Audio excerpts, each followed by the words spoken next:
Once upon a time there was a girl named Jessica. Jessica was 17. She had managed to finish secondary school, but life was still hard. In the day she helped at a small food place. In the evening she rode a little bicycle to deliver food. She was kind. She was stubborn.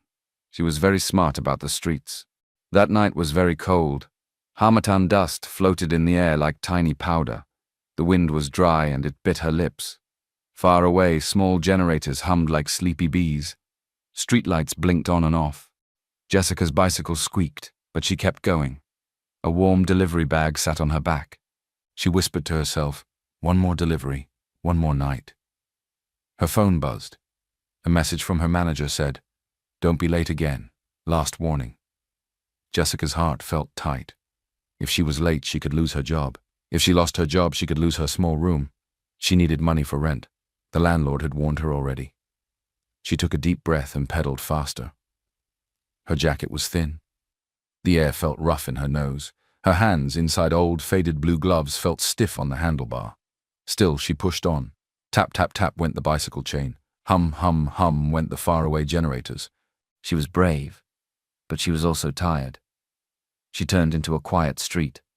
Then she saw a bus stop ahead. Under a weak light stood an old man. He wore thin clothes. His scarf hung loose. His hands shook as he held a small crumpled paper. He looked hungry. He looked cold. He looked lost. People walked past him quickly, heads down. No one stopped. No one asked, "Sir, are you okay?" The world moved on, like water running past a stone. Jessica slowed down.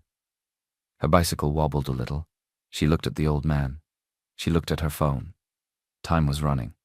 If she stopped, she might be late. If she was late, she might be sent away from her room. Inside her heart, two small voices began to speak. One voice said, "Ride on, Jessica. You must keep your job. You must pay rent." The other voice said, "Jessica, remember what Mama taught you. Help people who are alone and lost." Jessica held the handlebar tight. She felt the cold wind on her face. She felt the dust on her tongue. She felt the fear in her stomach. She whispered, "Please, not tonight." She looked away from the old man and began to pedal past him. 1, 2, 3 turns of the wheel. But her heart felt heavy. The picture of the old man stayed in her mind, shaking hands, thin coat, lonely eyes. She remembered her mother's gentle voice. "My child, if you see someone alone like that, you stop. It does not matter who they are." Jessica pressed her lips together. She squeezed the brakes. The bicycle made a soft cry. She turned her head. The old man was still there, small under the weak light, like a leaf in the cold. Jessica turned the bicycle around. She rode back slowly. She did not rush. She did not scare him. She stopped a little distance away and put one foot on the ground. The wind lifted the edge of her jacket. The light made a small circle around them. "Good evening, sir," she said in a calm, gentle voice. "Are you okay?" The old man blinked. His eyes were cloudy. His teeth shook a little. He tried to speak. The crumpled paper moved in his hand. The old man opened his mouth. His voice was thin and shaky. "I missed the last bus," he whispered. "Home. White gate. Roses. My name is John." Jessica's heart pulled tight. She looked at his hands. They were shaking. She looked at his coat. It was too thin for this cold night. "All right, sir," she said softly. "I will help you." Jessica took off her scarf. It was the only warm thing on her neck. She wrapped it gently around Mr. John's neck and tucked the ends under his chin. "Better?" she asked. He nodded a little. Jessica checked her small bicycle. The back rack was narrow, but it had carried boxes before. Tonight, it must carry a man who needed help. "I will go slowly," she said. "Please sit here and hold the sides." Mr. John moved carefully. Jessica held his arm so he would not fall. At last he sat small and light, like a tired bird. "Hold on tight," Jessica said again. She looked at her phone. Time was running. If she did this, her delivery would be late. She could lose her job. She could lose her little room. Her chest felt heavy, but her mother's words were louder than her fear. Help people who are alone and lost. Jessica took a deep breath. I choose to help, she whispered. She pushed the bicycle forward. The chain made a soft sound. The cold wind rose like a wall, but she leaned into it. Behind her, Mr. John murmured again, white gate, roses, John. I hear you, Jessica said. We will find it. The road was quiet. The air was dry and sharp. Dust touched their faces. Jessica's old gloves held the handlebar tight. Her legs began to burn, but she did not stop. The phone in her pocket buzzed. She did not look. She knew what it would say. Are you warm enough? She asked. A little, Mr. John said. His teeth clicked softly. He tried to smile. You are kind. Jessica did not answer. She just pedaled. One breath, one push, one more small piece of road. Inside her mind, she let go of the money she would not earn tonight. She let go of the bed she might lose. She held on to one thing only: do the right thing. And so the girl and the old man moved through the cold night, slow and steady, like two small lights that refused to go out. Jessica kept pedaling into the cold wind. Her legs felt heavy, her fingers were stiff inside her old gloves. The night was quiet, and the air was dry and sharp. Up ahead, she saw a small kiosk with a dim light. A woman stood inside with a flask. The sign said, hot drink. Jessica slowed down and stopped. Please, sir, she said, let me get you something warm. She parked the bicycle carefully so he would not fall. Then she reached into her pocket and counted her money. It was not much, just a few notes and coins from yesterday's delivery. It was all she had left. One small cup of hot tea, please, Jessica said. The woman poured from the flask. Steam rose like a soft cloud. Jessica held the cup with both hands. It felt good and warm. She turned to Mr. John. Here, sir. Mr. John looked at the cup as if it was a treasure. Then he pushed it gently back toward her. You first, he said in a calm, fatherly voice. You need strength to pedal. Jessica shook her head. No, sir, this is for you. Humor an old man, he said with a small smile. Jessica took a tiny sip. Ah, she hissed, laughing at herself. It's hot. Mr. John chuckled. Still too young to be careful. And you're too old to be freezing, she replied, smiling. They both laughed softly. For a moment, the cold felt a little less cruel. Jessica handed the cup to him. He wrapped his hands around it and took a slow sip. His shoulders relaxed. The scarf around his neck caught a bit of steam. His eyes looked softer, not so afraid. Thank you, he said. You are welcome, Jessica replied. They stood quietly beside the small kiosk. The world felt small, just the girl, the old man, the warm cup, and the bicycle waiting for them. After a moment, Mr. John spoke again. His voice was low, like a memory waking up. My wife loved roses, he said. She planted them by the gate, red ones, bright and happy. When the wind blew, the whole yard smelled sweet. Jessica listened with care. She did not rush him. She is gone now, he said gently. Long ago. I'm sorry, Jessica said. Her voice was soft. He nodded. He looked at her hands. My granddaughter used to wear blue gloves, he added. She always lost them. We would find one in the kitchen and the other in the yard. She laughed about it. Jessica looked at her own gloves, once blue, now faded and worn. She lifted her hands a little. Mine used to be blue too, she said. I keep losing them, then finding them again. Maybe they also like to play. Mr. John smiled. The smile was small, but it was real. You remind me of her, he said. Jessica felt her throat get tight in a gentle way. I talk to my mum sometimes, she said. It makes the silence less loud. Mr. John nodded slowly. Yes, he said. I talk to my wife too. They shared the last sips of the cocoa.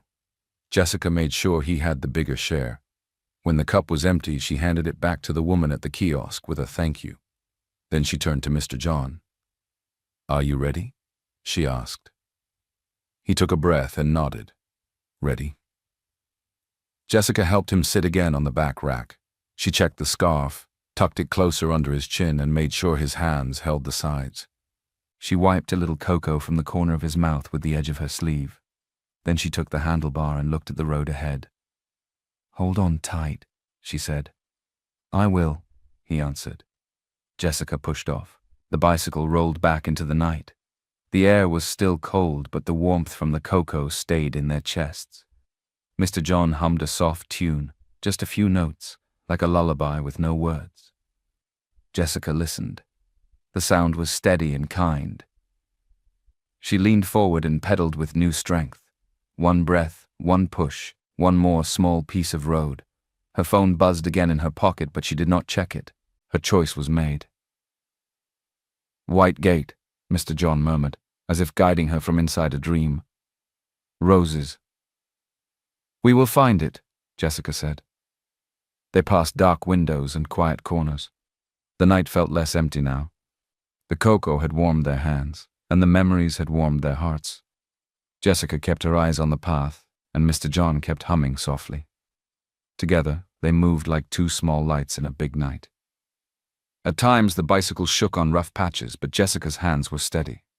When the wind pushed, she pushed back. When the road rose, she rose with it. Behind her, Mr. John did not complain. He only breathed, hummed, and held on. "Are you okay?" she asked once. "I am with a brave girl," he said. "So yes." Jessica smiled. She didn't say anything more. She didn't need to. They rode on. She kept pedaling. The road felt long. The night felt big. Mr. John hummed softly behind her. She listened and did not stop. Then at last they saw it. A white gate stood ahead. It was tall and clean. On the gate, a small rose was painted near the side. Just then, a motion light clicked on and washed the gate with pale light. Mr. John lifted his head. His face changed. The fear in his eyes became relief. "Yes," he whispered. "This is it. White gate. Roses." Jessica looked closer. The crumpled paper in his hand had a shaky note on it. "House with white gate and roses." On the wall there was also a small plate with his family name. It matched the name on the paper. That was how she knew. "You did well," Mr. John said softly. Jessica helped him down from the bike, holding his arm so he would not fall. He stood a little straighter now. She reached out and pressed the bell.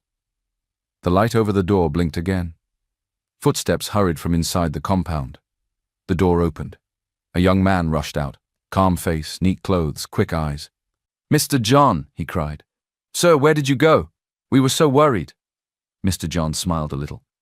"I went for a ride," he said with a small joke in his voice. The young man looked at Jessica and then back at Mr. John. His name was David. He was Mr. John's helper and driver. "Miss, thank you," David said, breathing fast. "Thank you for bringing him." Jessica shook her head. "I only wanted him to be safe." She tore a piece from an old receipt, found a pen in her bag, and wrote in clear letters, Jessica and her phone number. "In case he needs help again," she said, handing it to Mr. John. Mr. John took the paper like it was something precious. "Thank you, Jessica," he said. "You have done more than you know." "Please, come in and warm up," David said. "We have hot tea, you must be freezing." Jessica stepped back. She shook her head. "No, thank you. I have to go." She looked at Mr. John, checked that the scarf was still snug around his neck, and gave a small smile. "Good night, sir," she said. "Rest well." "Good night, brave girl," he replied. Jessica climbed onto her bicycle. She gave one last look at the white gate and the soft light. Then she turned and rode away into the quiet night. The road back felt colder. Her legs were tired, her hands hurt, but her heart felt calm. She had done the right thing. At last she reached her small place. It was very quiet, too quiet. No music, no soft talks, no window light. She rolled to a stop. On the ground by the door sat her few belongings in a plastic bag, 2 pairs of jeans, a thin towel, a worn charger, and her mother's photo in a little frame. Dust rested on the bag like powder. Jessica tried her key. It did not turn. A paper was taped to the door in big letters. "Rent late, lock changed." Jessica stood very still. The words felt heavy. She read them again and again as if they might change. They did not. Her chest hurt, not from the cold, from the loss. Her father had left when she was very small. He never came back. Her mother had worked hard, smiled softly, and taught her to be kind.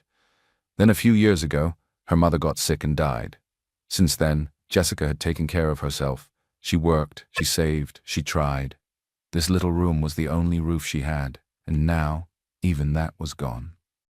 She picked up the plastic bag. The frame with her mother's photo showed a gentle face and warm eyes. Jessica touched the glass and whispered, "Mum, I tried." The wind pushed dust across her feet. The night felt bigger than before. She had no key, no bed, no job maybe, nowhere to sleep.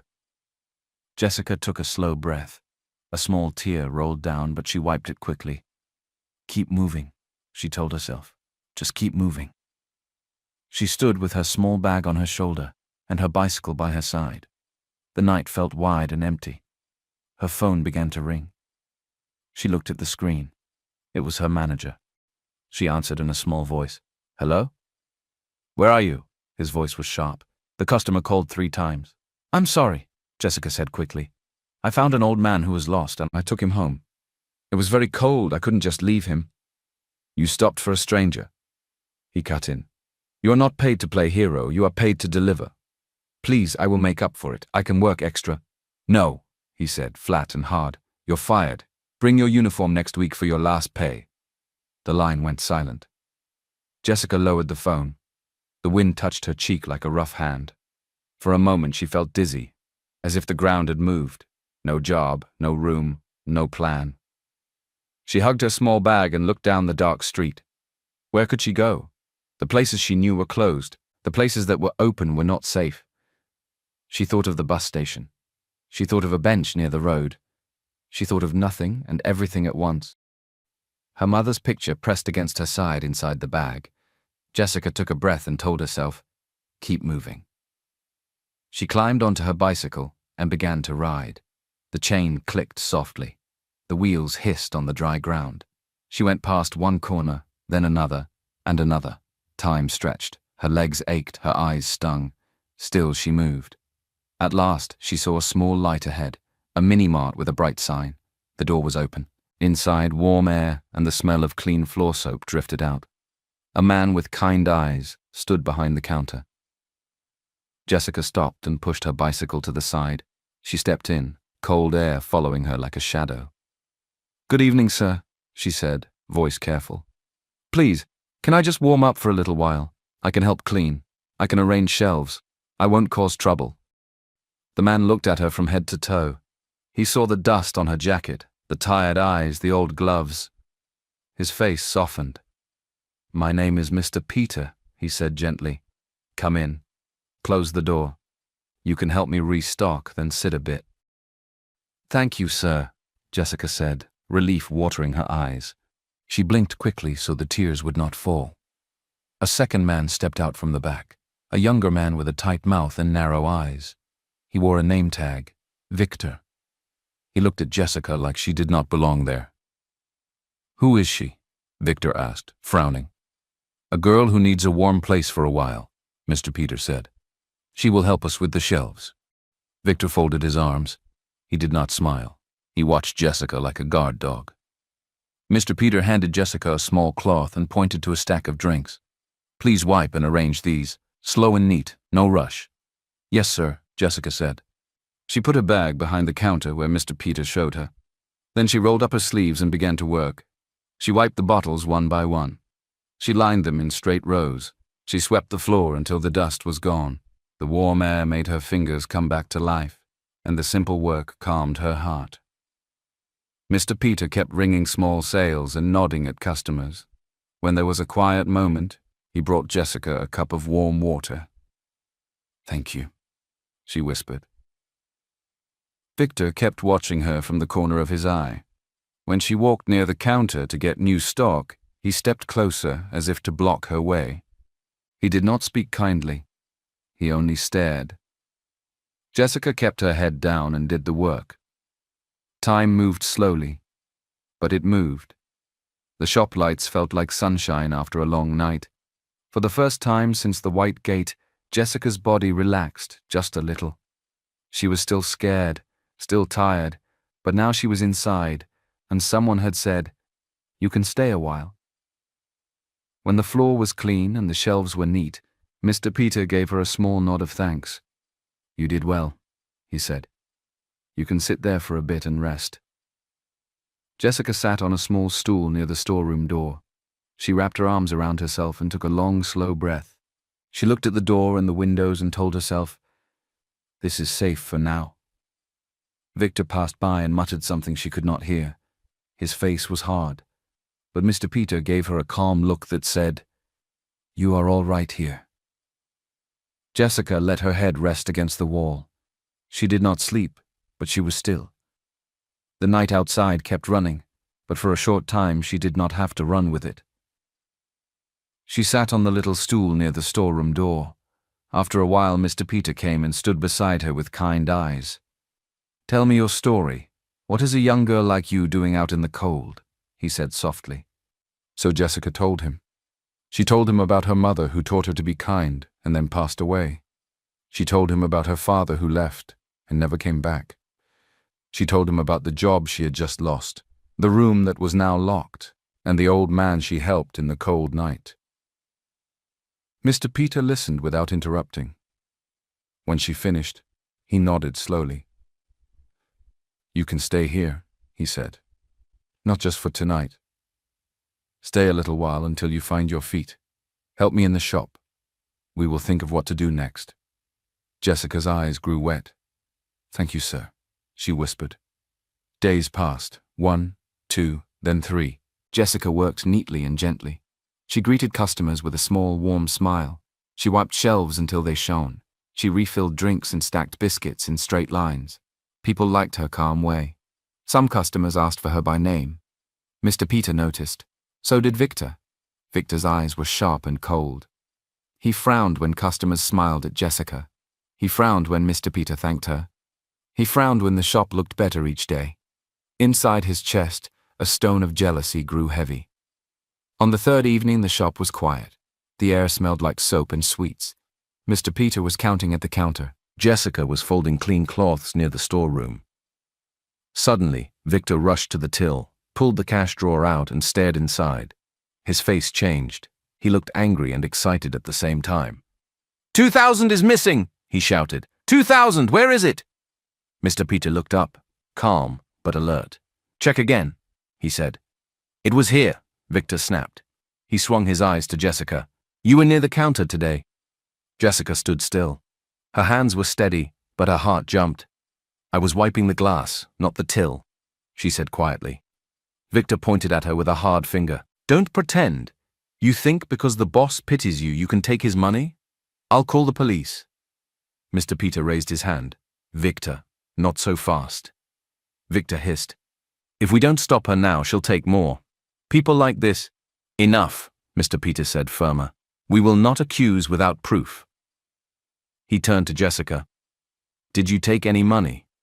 "No, sir," Jessica said, looking straight at him. "I would never." Victor laughed in a bitter way. "Of course she will deny it. They always deny it." Mr. Peter's eyes were calm, but his voice carried weight. "Victor, please wait." He walked to the back office. Jessica heard the small click of a keyboard and the soft sound of a screen waking up. Victor stood with folded arms, still glaring at her.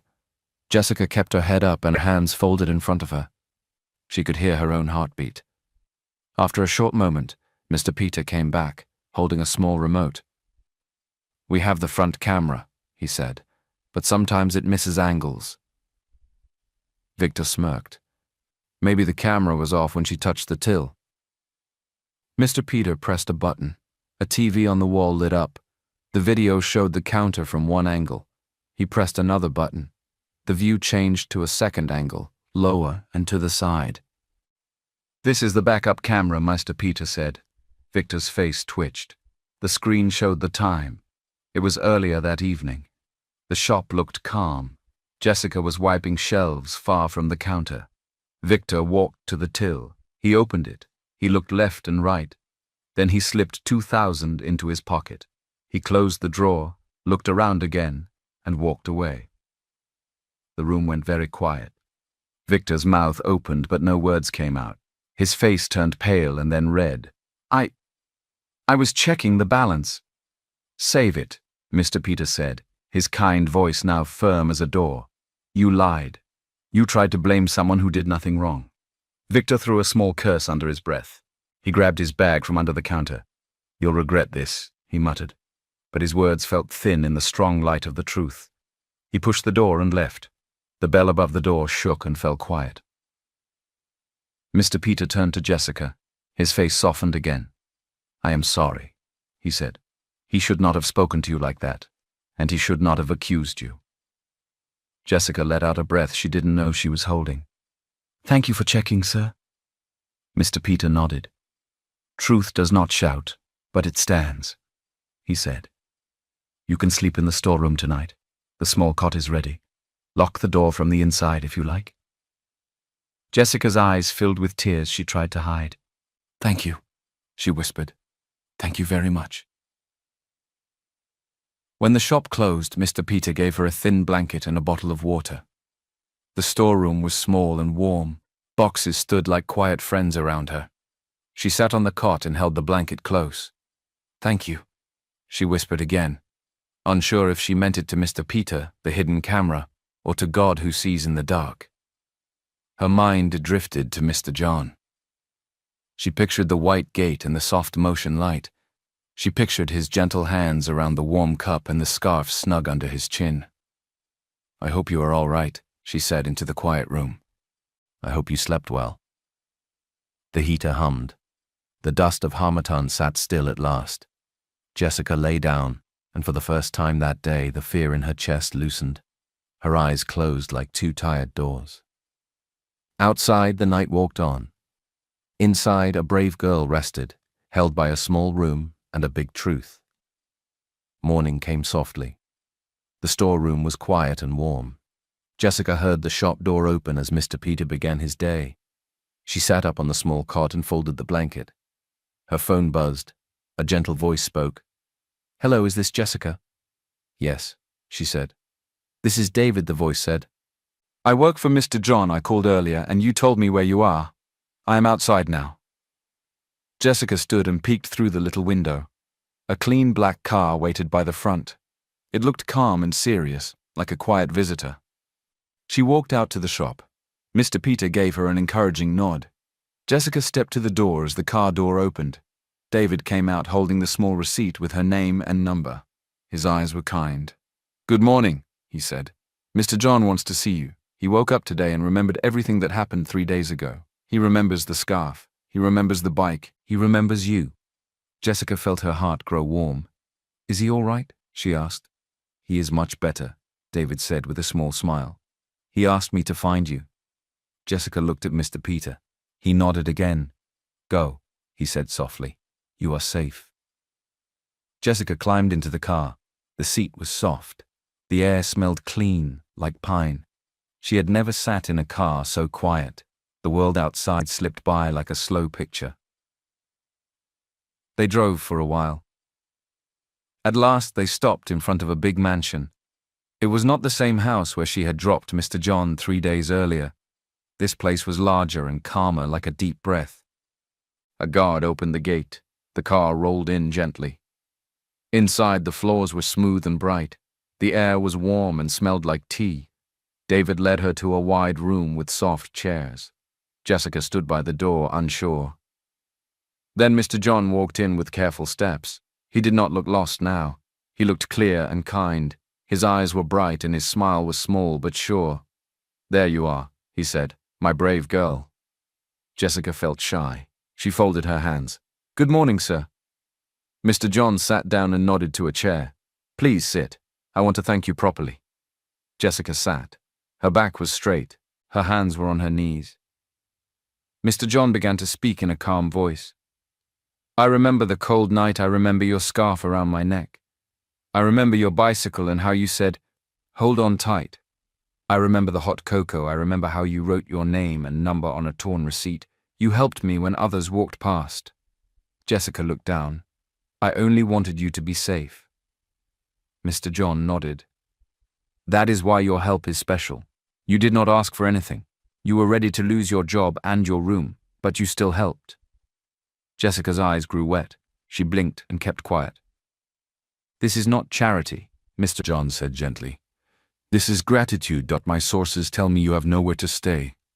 I want you to stay here for a while. There is a guest room ready for you. Rest, eat, and relax. You do not have to worry about the cold tonight." Jessica's lips trembled. "Sir, I don't want to take advantage." "You are not," he said. "You gave me care when I was weak. Let me give you rest while you find your feet." David brought a cup of warm tea and set it near Jessica. Mr. John smiled again. "You remind me of someone I loved very much," he said. "Someone who believed that kindness is never wasted." Jessica held the warm cup. The heat reached her fingers, then her chest. She took a small sip. "Thank you," she whispered. "You are welcome," Mr. John replied. "Please stay as long as you need. We will talk more after you rest." Jessica stood and followed David down a quiet hall. He opened a door to a clean guest room with a soft bed and a big window. Sunlight lay on the floor like a warm blanket. "This is for me?" she asked, almost afraid to move. "Yes," David said. "Mr. John insisted." Jessica stepped inside. She touched the bedspread with careful fingers. For the first time in many days, she felt truly safe. "Thank you," she said again. David nodded and left her to rest. Jessica sat on the bed, held the warm cup, and closed her eyes for a moment. In her mind, she saw the white gate, the scarf, the tea steam, and her mother's smile. She breathed in, she breathed out. Peace settled like soft dust. That night, Jessica slept like a baby. The bed was soft, the room was quiet, no fear, no dust, just peace. Morning light touched her face. She sat up and smiled without trying. She washed her face, fixed her hair, and stepped out. In the dining room, Mr. John was already there. A warm breakfast waited. Tea, eggs, bread. He looked bright and calm. "Good morning," he said. "Good morning, sir," Jessica replied, shy but happy. They ate a little in quiet. Then Mr. John spoke in a gentle voice. "Jessica," he said, "today I want to give you 3 things: work, a chance to finish school, and a new idea for both of us." Jessica's eyes grew wide. "For me?" "For us," he said. "First, I want you to help me put my affairs in order. Papers, letters, the office, everything that needs care. You will work here." Jessica nodded slowly. "Yes, sir." "Second," he went on, "I want to help you go back to school. You are smart, you are brave, and most of all, you are kind. You should finish your learning. We will plan it." Jessica put a hand to her mouth. "Thank you," she whispered. "Third," Mr. John said, leaning closer, "I want us to start a youth foundation.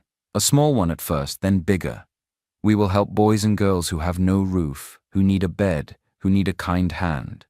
We will help them learn skills and find jobs. We will give scholarships, job training, tutoring, and safe beds for those in trouble." Jessica felt her heart thump, slow and big. "Sir? Me?" "Yes, you," he said, smiling. "I will handle the money. You will handle the heart. I have seen your heart. It is strong." Jessica blinked fast. "I don't know how to run something like that." "You will learn," he said. "You learned how to be brave on a cold night. You learned how to be kind with your last coins. You will learn this too. I will walk with you." He looked down at his tea, then back at her. His eyes were a little wet. "Jessica," he said softly, "many years ago, I lost my family in a terrible accident. After that, my life felt empty. I became ill. My mind grew cloudy. Some days I forgot where I was. I wandered. That is how I found myself in the street that night. Cold, lost, afraid." Jessica listened with her whole face. "When you put your scarf on me," he said, "when you said, 'Hold on tight,' I felt something I had not felt in a long time. I felt purpose. Since that night, my mind has been clearer. I believe I met you for a reason. This is the reason. To bring light to others." He took a breath. "Shall we do it together?" Jessica looked at her hands. They shook a little, not from fear, but from big feelings. She thought of her mother's voice. She thought of the white gate and the warm cocoa and the cot in the storeroom. She thought of boys and girls like her, standing outside in the cold, with their bags on their shoulders and no one to open a door. "Yes," she said at last, her voice small but sure. "Let's do it." They both smiled. "What shall we call it?" Mr. John asked. "Something simple, something hopeful." Jessica looked toward the window. Sunlight lay on the table like a soft cloth. "Sunlight Foundation," she said. Mr. John nodded. "Perfect." He took a small notebook and wrote the name. Then he wrote the mission in simple lines. Scholarships for learning, job readiness and skills, tutoring for school help, safe beds for youths in crisis. He closed the notebook and placed his hand on top of it. "We begin today," he said. "Your room is yours for as long as you need. Your work starts in the office after breakfast, and we will plan your school path together." Jessica stood up a little too fast and then laughed at herself. "Thank you," she said, and the thank you was full of tears, joy, and promise. Mr. John stood too. He patted her shoulder, fatherly and kind. "We will do good work," he said, "slow and steady, like your bicycle." Jessica laughed again. The room felt warm and bright. For the first time in a long time, her future did not look like a dark road. It looked like morning. After breakfast, Jessica went to the small office inside the big house. It was quiet and full of papers. Some papers were old and sleepy. Some were new and waiting. She rolled up her sleeves. She made neat piles, letters, bills, notes, plans. She wrote simple labels. She put files in a drawer and made a list of things to fix. She answered polite calls and wrote down names. She placed a small flower on the desk to make the room feel alive. Mr. John came in with a careful smile. "You make this place breathe," he said. Together they began registering documents for Sunlight Foundation. They filled forms. They signed where they should sign. They spoke to kind people who wanted to help. The office felt like a heart that had just started beating. Early donors began to appear. One sent school bags. One sent notebooks. One sent a small box of pencils. Jessica wrote thank you letters in simple words that came from her heart. "Sir," she said one afternoon, "there is a shop owner who helped me when I had no place to sleep. His name is Mr. Peter. He was kind. Maybe we can buy some of our supplies from him." Mr. John's eyes warmed. "Yes," he said. "Kindness should meet kindness. Let's place our first order there." Jessica called the mini-mart. When Mr. Peter heard her voice, he almost laughed from joy. "I am proud of you," he said. "I will prepare the supplies." Soon, the foundation started a small tutoring corner. Children came after school to read and do homework. Jessica sat with them, showed them how to sound out hard words and clapped when they tried. They also set up a skills table where older youths learned simple job skills, how to write a CV, how to speak in an interview, how to be on time and be honest. They found 2 safe beds for youths in sudden trouble. The beds were clean. The sheets smelled like sun. Jessica checked them herself and put small notes by the pillows. "You are safe here." The quiet story of their work began to travel, first in whispers, then in small voices, then in a few lines online. A local writer posted a short article about Jessica's kindness and Mr. John's new purpose. There were 2 photos. One showed Jessica walking with Mr. John, both smiling a little. The other showed Jessica handing notebooks to a shy boy. Many people clapped in the comments. They wrote, "This is good," and "Bless you," and "The world needs this." But not everyone was kind. Some people felt envy. They did not see the cold night, the lost job, the lost room. They only saw a girl in a picture near a rich old man and felt a stone in their hearts. Among those people was Victor. He saw the photo. His jaw went tight. "Her," he said to no one. "Now she is a hero?" He remembered the backup camera. He remembered the truth that showed his lie. The shame burned like pepper in his chest. He looked at the screen again. He did not clap. Back at the foundation, Jessica did not know about Victor's heavy thoughts. She kept sorting mail. She kept writing thank you notes. She kept placing orders with Mr. Peter. She kept listening to Mr. John's steady plans. She kept smiling at children who needed one gentle smile to try again. In the afternoon, she found a quiet moment. stood by the window and whispered, "Thank you, God. We are helping, one small step at a time." The room felt bright, as if the sun itself had nodded. Meanwhile, across town, Victor could not keep still anymore.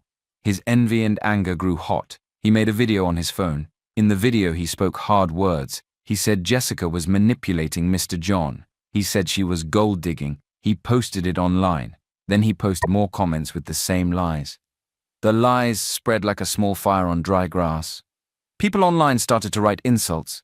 Some reporters began to call the house. Neighbors whispered when Jessica walked past. The air felt heavy. The phone kept ringing. The doorbell buzzed too often. David came to the office and spoke softly. "Should we make a public statement?" he asked. "We can explain." Mr. John shook his head. His face was calm. "Kindness shouldn't need to defend itself," he said. "We will keep doing the work." Jessica tried to be brave, but her chest felt tight. She turned off her phone and focused on the children, the files, the soft steps of good work. Far away, Mr. Peter saw Victor's video. His face became serious. He remembered the night in the shop. He remembered the backup camera and the truth it held. "This is wrong," he said. He went to his computer. He found the CCTV clip from that night, the one that showed Victor taking the money and then trying to blame Jessica. Mr. Peter uploaded the video online with a few simple words. "Here is the truth. She did not steal, he did." The clip spread quickly. People watched. They saw old customers from the mini-mart wrote comments. "Jessica worked hard. She was polite. I remember her. She helped me carry a bag." This video says it all. Even the manager from Jessica's old delivery job posted a short note. "Jessica missed one delivery because she helped an old man in the cold. I was angry then, but I respect her now." Slowly, the loud lies began to grow quiet. The truth stood up, calm and clear. Some media that first carried the wrong story changed it. They wrote corrections. They said sorry. People who had been unsure now clapped. A few sent donations to Sunlight Foundation saying, "Keep going, do more good." Victor had no choice than to hide in shame. His lies are out in the open for all to see. Jessica read a few messages and put her hand over her heart. She breathed out a long breath she didn't know she was holding. Mr. John called her to the dining room. He looked at her with warm eyes. "I am proud of you," he said. "You did not fight with anger. You stayed with the work. That is strength." Jessica smiled, small and real. "Thank you, sir," she said. "I only want us to help more people." "And we will," Mr. John replied. "The light will not go out." They went back to the office. The children read new words. The phone rang again, but this time it was a kind voice asking how to volunteer. Outside, the sun moved slowly across the sky. Inside, the work moved too, soft, steady, good. The next week, a friendly camera came to the office. A young reporter with kind eyes asked gentle questions. She did not push. She listened. "Why do you do this work?" she asked. Jessica looked at the children reading in the corner. She looked at the soft files on the table. She remembered the cold night in the white gate. Then she spoke from her heart. "Kindness is strength, not weakness," she said. "When we help one person, the world becomes a little brighter." The reporter smiled. Later that evening, a short TV feature showed Sunlight Foundation, children reading, youth learning skills, 2 simple safe beds made with care. People at home watched and nodded. Soon after, an official invitation arrived. A community leadership event asked Mr. John and Jessica to come and share their story. The hall was big and full of faces. Jessica's hands shook a little at first. Mr. John touched her shoulder and whispered, "Just tell the truth." Jessica stepped to the small microphone. She looked out at the listening eyes.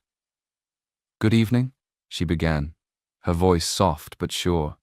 "We started with a bicycle, a scarf, and a cup of hot cocoa. We kept going because kindness asked us to. If you have 2 hands, you can help. If you have 1 smile, you can share it. If you have a little, you can still give." The hall grew quiet in a warm way. Heads nodded. Some eyes shone. From that day, Sunlight Foundation began to grow. 1 small center became 3 over time. A study corner where children read and did homework with patient tutors. A skills room where older youth learned to write CVs, speak for interviews, and practice simple trades. A set of safe beds for those in sudden trouble, clean sheets, soft pillows, and a note by each bed. You are safe here. Jessica became the face of the work, calm, steady, and believable. She spoke gently to volunteers. She thanked donors with simple, honest words. She sat on the floor with little ones to read picture books. She stood tall with teenagers and said, "You can do this." And she went back to school. Each morning she studied. Each afternoon she returned to the foundation. Mr. John helped with fees and quiet guidance. David drove her when classes ran late and made sure she ate before meetings. Some nights were hard, but Jessica kept a steady rhythm. Learn, serve, rest, repeat. When exams came, she carried a small memory in her pocket, a folded copy of the word sunlight. She touched it before each test and whispered, "Do your best." The centers kept buzzing with life. Laughter rose in small bursts. New volunteers arrived with open hands. Donations came in careful drops. Sunlight grew like a slow morning, soft at first, then clear. One evening, after a long day, Jessica found Mr. John sitting by a window, watching the sky turn gold. He looked peaceful.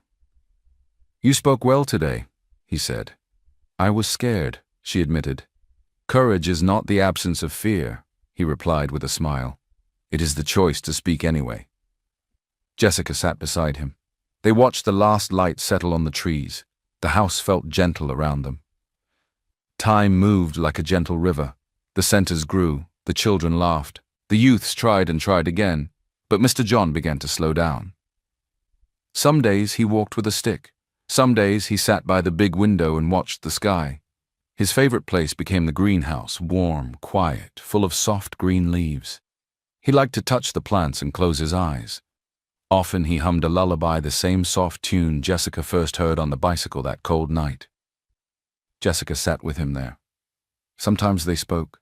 Sometimes they were silent. The silence was not empty. It was kind.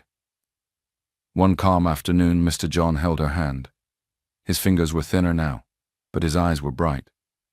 "Jessica," he said softly, "promise me something." "Yes, sir," she replied. "Keep the light burning," he said, "when I am here and when I am gone. Let no rumor, no wind, no night put it out." Jessica's eyes filled. "I promise." He smiled, small and sure. Then he hummed the lullaby again. The plants seemed to listen. Days passed. One night the house was very quiet. A soft moon lay on the floor like milk. In the morning David knocked on Mr. John's door and went in. Mr. John had died in his sleep, peaceful, gentle, as if he had walked into a bright room and sat down to rest. In his hands he still held the thin blanket Jessica once gave him on the cold night. The house breathed out a long, sad sigh. They planned a funeral simple and honest. People came. Beneficiaries who had slept in safe beds, partners who had given notebooks and time, friends who had shared tea and plans. There were wet eyes and quiet prayers. There were soft smiles for a good man. Jessica stood to speak. Her hands did not shake now. The promise sat warm in her chest. "Once," she began, "I found an old man alone in the cold. I thought I was helping him home, but he also helped me home to purpose, to hope, to a bigger family." She looked at the faces before her. "Family is who walks you home in the dark," she said, voice clear and gentle. "Family is who gives you hope when you are hopeless. Mr. John did that for me and for many. We will keep doing it for others." A soft silence fell like a blanket.